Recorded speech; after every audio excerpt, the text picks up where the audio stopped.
guys, Ali Lee here and welcome to another video. So I've been in Fukuoka for about a week now and I have a lot of updates.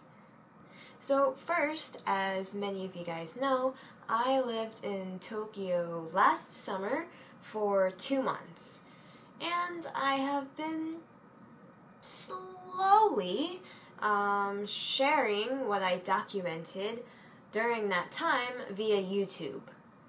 Unfortunately, I left all of my video footage in the US, so I'm not sure if I'm just going to scrap everything and start fresh or have it sent over to me.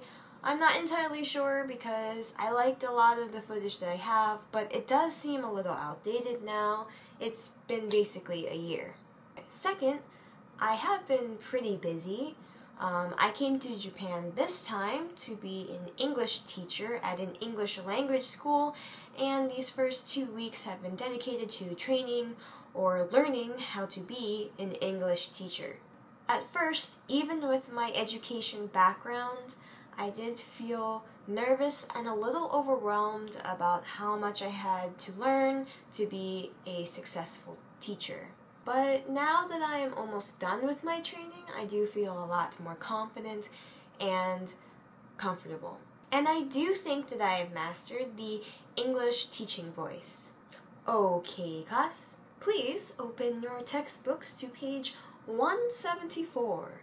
Today, we are going to be talking about grammar. Any questions? I'm not entirely sure if I'm proud of this or not. Also, even though this first week has been enjoyable, it has definitely not been perfect. And this is because of something called culture shock. But Ali, you've already been to Japan. How can you have culture shock?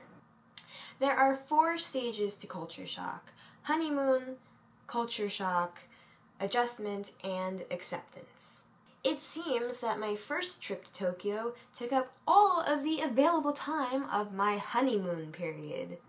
And as soon as I returned to Japan, I jumped right into culture shock. But why? So first, this is a huge change in my life.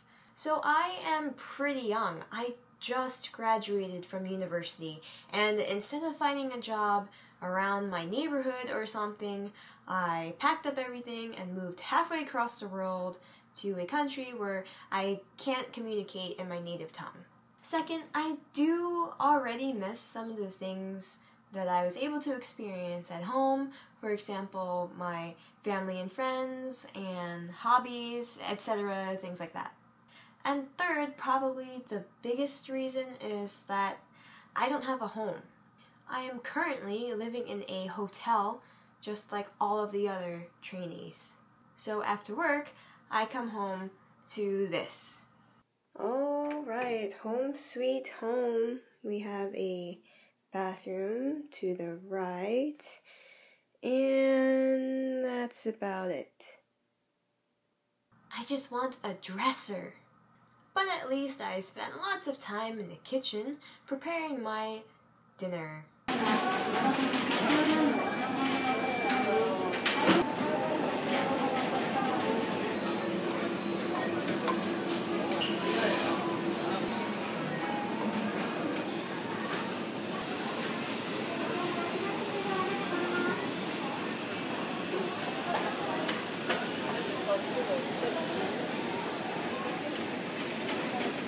Or enjoy fine dining in the supermarket's eat by yourself section.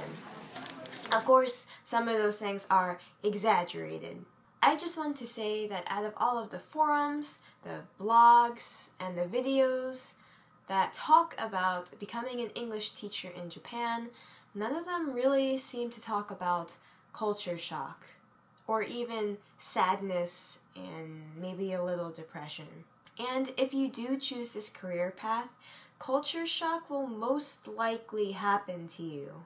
And it's completely normal.